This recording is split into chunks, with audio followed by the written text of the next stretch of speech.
Alors, Safran fait partie de ma watchlist, donc on va aller l'analyser quantitativement. C'est un business que le marché a tendance à payer à 25 fois les bénéfices. À 25 fois les bénéfices, il faut vraiment avoir une croissance extraordinaire. Et encore, il faut questionner ici les drivers de la croissance. OK? Donc, à 25 fois les bénéfices par rapport, est-ce que c'est un business prévisible? Nous avons à peu près 75% de temps. Les années sont tendance à faire de bonnes prévisions sur ce business. OK? Donc, c'est une entreprise prévisible. Sur les dernières années ici, le secteur aérospatial et la défense, voilà, c'est normal qu'on ait à peu près tendance ici à se tromper sur les dernières années. Ça fait partie, vous allez voir à peu près sur toute cette industrie-là, depuis que j'ai commencé à faire des vidéos quantitatives dessus, vous allez remarquer que c'est la même chanson sur les 4-5 dernières années, surtout pour les business les plus prévisibles. Donc, présentement, on me demande de payer 200 euros, un business qui pourrait me rapporter à peu près 9,71 euros d'ici 2026.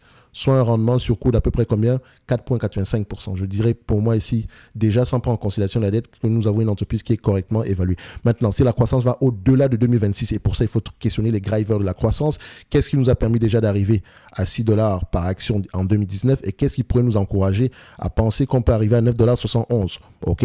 Donc, c'est bien de voir que oui, les analystes s'attendent à 9,71, etc. Mais nous, on sait qu'on doit questionner la taille du marché. OK? Le positionnement concurrentiel de l'entreprise. OK? Et je partagerai ici comment est-ce que vous pouvez apprécier l'environnement concurrentiel dans ce secteur d'activité dans les jours à venir. OK? Ça sera à peu près le complément aussi d'une analyse fondamentale avec les 5 forces de porteurs. OK? On l'a déjà fait ici sur les précédentes vidéos, notamment pour tout ce qui concerne ici les rates dans le secteur ici des hôtels. OK?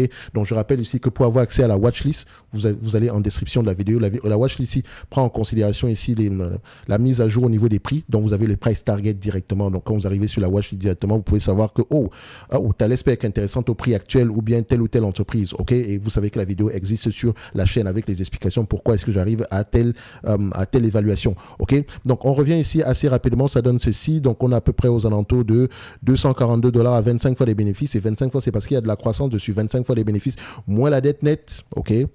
Moins la dette nette. 25, moins la dette nette ici. Bon, on va prendre en yearly, vu que c'est une compagnie européenne. En yearly, on actualise la page. Qu'est-ce que ça donne? Voilà. Et 1 et 2. Boum. Donc, il n'y a pas de dette ici. On aime ça. Donc, c'est une entreprise qui a des capacités de souffrir. Donc, au prix actuel, ça pourrait être intéressant d'aller creuser un tout petit peu plus. OK? Ce qui veut dire ici qu'on prendra à peu près une entité à 242 $ l'action. Est-ce que c'est une entreprise qui peut continuer à payer un dividende de plus en plus stable et croissant dans le temps? Oui, ils ont les moyens de le faire. Mais attention, il faut vérifier les free cash flow.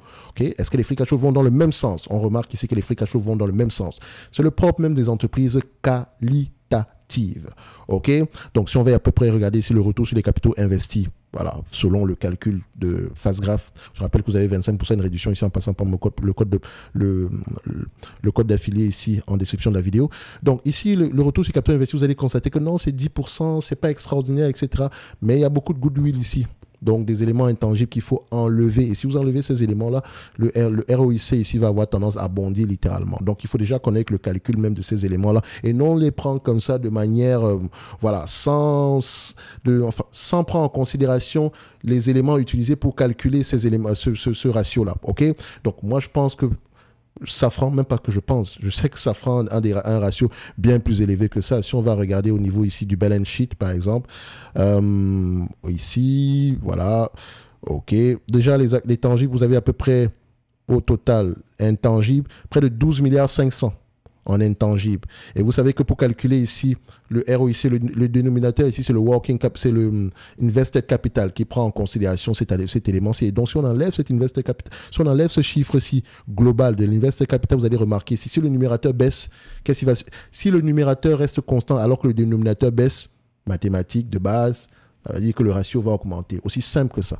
Donc, watchlist, intéressant à aller regarder au prix actuel. Tout ce qui concerne Boeing, Airbus, etc. Et questionner la taille du marché, questionner la croissance séculaire. Et je vous dis, même pas que je vous dis, regardez juste la taille les carnets de commandes de Airbus et Boeing, même s'ils ne sont pas des commandes fermes ici, mais ils ont au moins pour 11 années en moyenne de commandes par rapport au volume de production actuel.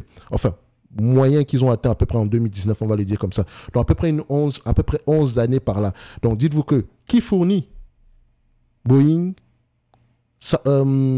Airbus? Voilà. Merci, au revoir.